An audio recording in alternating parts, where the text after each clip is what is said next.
Hello, my friends. All right, I'm coming at you from a hot summer day here in Vermont. I got this ice pack. I don't know if you guys know this trick, but if you take an ice pack and just put it on the back of your neck when you're really overheated or working on the computer a lot, it is a game changer.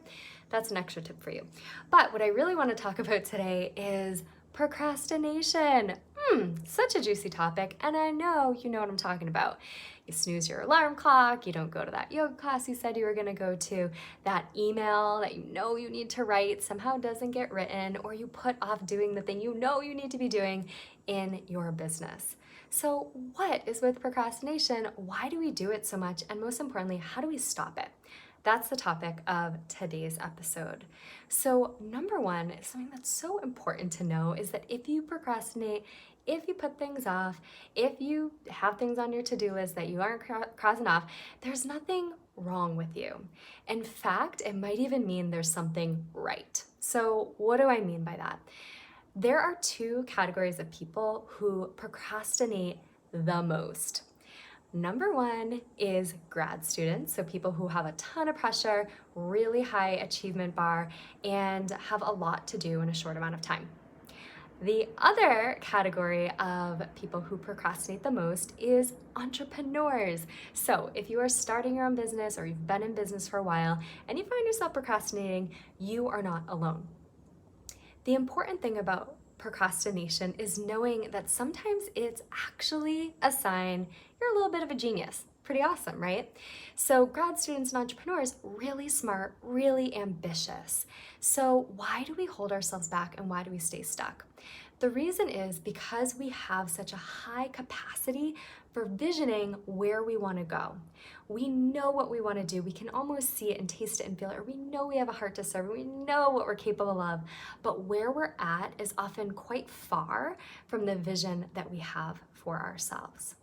And when there's a major disconnect between where we are and where we want to go, it creates a sense of overwhelm. And so we use procrastination as a tool to relieve stress and help calm that sense of overwhelm that inevitably comes when you are a visionary, a leader, a creative, or someone who has big expectations and dreams for what you want to create with your life. So yay, if you're a procrastinator, it probably means you're quite smart, you're quite ambitious, and you really do have a big vision for what you want to create in your life. And we use procrastination, again, just to reduce the stress, to give ourselves a moment of being off the hook and ignoring, honestly, all that stuff we need to do because it causes so much overwhelm. Pretty cool, right? Good to know. Doesn't always make it easy when we're in the moment of procrastination. So, number one is to really get clear that you're not alone. There's nothing wrong with you. This is totally par for the course and often means that you're actually on the right track, not that you're doing something wrong. It doesn't mean that you're not going to be an amazing coach or consultant or professional, or that you're not, you don't have what it takes if you find yourself holding yourself back. That couldn't be further from the truth. So here are 3 really simple tips that you can start putting into practice right now to start to grind away at that overwhelm and that stress so that you procrastinate less and find more ease and flow in your day. Number 1 is to break things down. Remember, procrastination is a symptom of overwhelm. So when we're here and we want to be over here, the most important thing we can do is break that journey down into very small, simple steps that seem easily achievable. In that way, we actually hack our brain and we change that stress response into a I got this attitude, which allows us to create momentum. And as we create momentum, we can move forward and eventually we'll get to that high point that we've been visioning for some time, but we won't get stuck in resistance on the way there. Number 2, actually, let's get to work right now. I want you to take out a pen and paper and think about what is something that you've been procrastinating on. What's that thing you've been putting off? I want you to really think about it and write it down. Okay, so if you're listening to this training, go ahead and pause it and really think about what is that thing. Next, I want you to put this into practice right now. What's the first step that would make your success inevitable?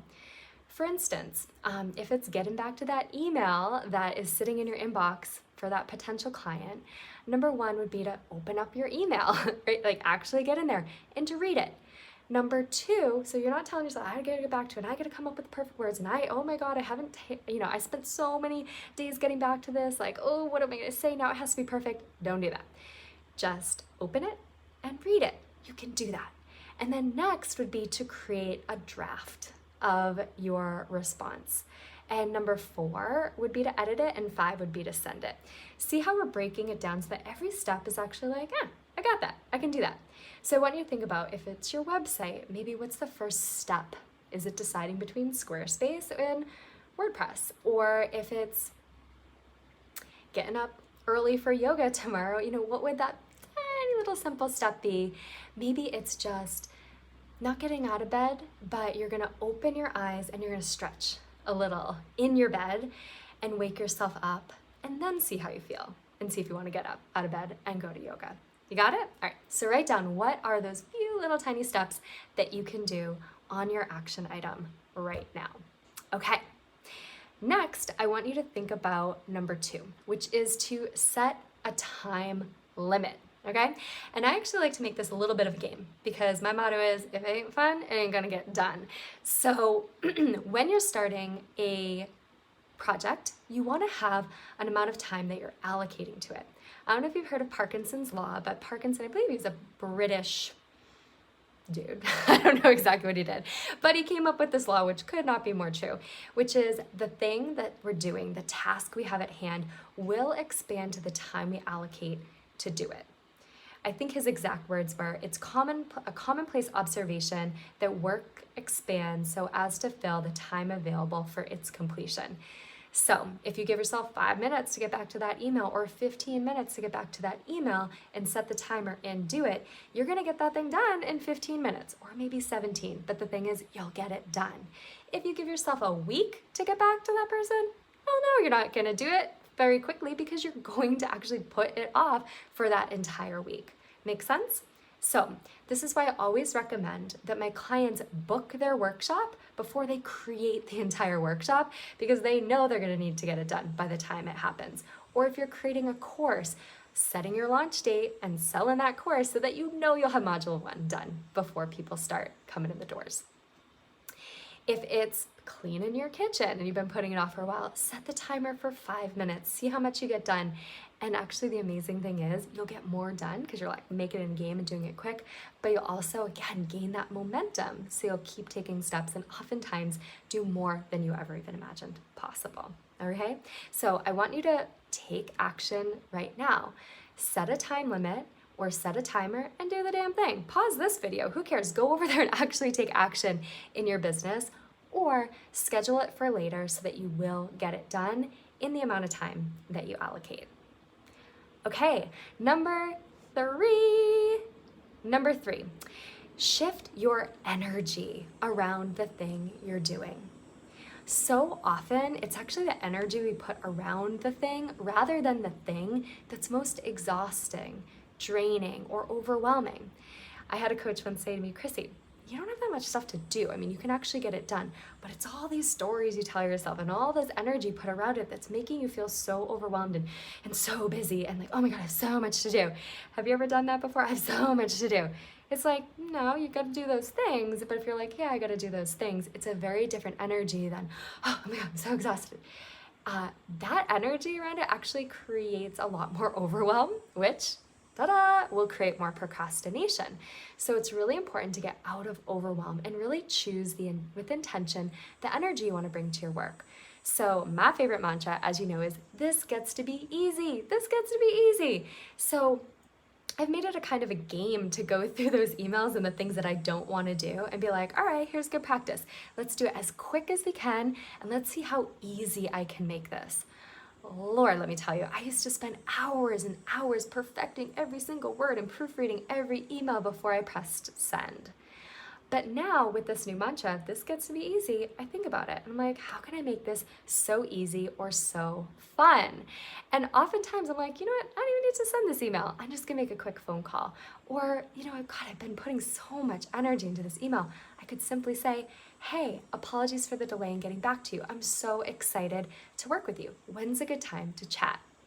In the old days, I would have been like, oh my gosh, I'm so sorry. Let me make it up to them. Maybe I should give them something for free. Like the list goes on and on. Okay. So when we come to that from that energy of not, oh my God, I'm doing something wrong, or oh, I shouldn't have put this off, but instead we're like, I got this. This gets to be easy. This gets to be fun. Let's do it.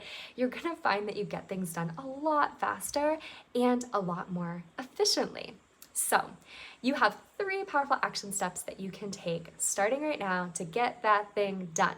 So if you haven't already, go ahead and break it down into the steps, set a time limit or a time that you're going to get it done, and come up with that mantra or really set your intention for the energy you're going to bring to this project.